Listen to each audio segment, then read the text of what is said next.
we face four major challenges, and those four challenges form the spine of that used to be us.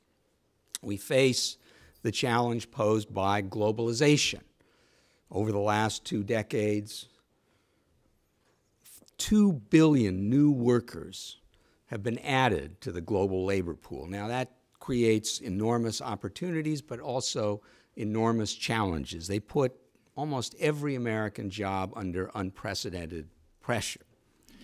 We also face the challenge of the information technology revolution. The rapid, indeed dizzying pace of technological change has had many effects, and one of them is that it's stripped away whole categories of jobs that people used to have and made decent livings at. Those jobs are now gone, and that's a huge challenge. Third, we face the challenge of deficits and debt. The large and expanding annual deficits that we've run up, the cumulative total of which is our national debt.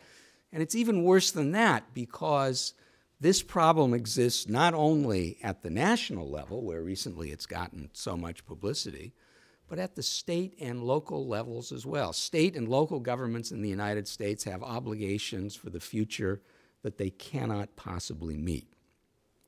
Fourth and finally, we face the challenge of our pattern of energy consumption and its impact on our climate and our environment.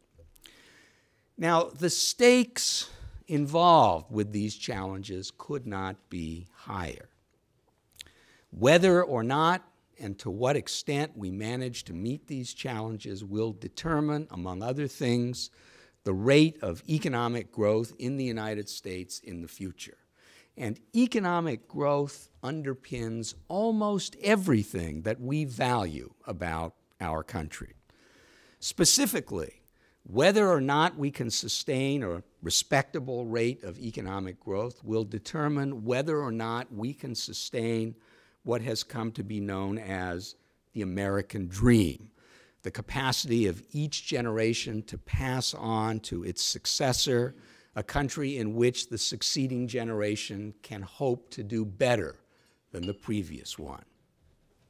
More than that, whether or not the United States can master these four challenges and sustain a robust rate of economic growth will determine whether the United States continues to play the kind of role in the world that we have played for the last 7 decades, and especially for the last 2.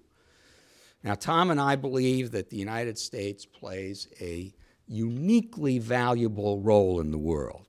The world needs us, whether or not the world always publicly acknowledges that. But whether we can continue to sustain this role will depend on a respectable rate of economic growth. Without economic growth, we will not have the resources to continue this expansive global role, and we won't have the political will and the political consensus to do so either.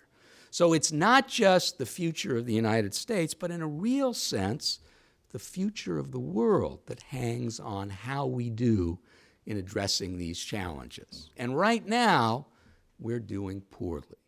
We are not meeting these challenges. In some cases, we're not even really recognizing them.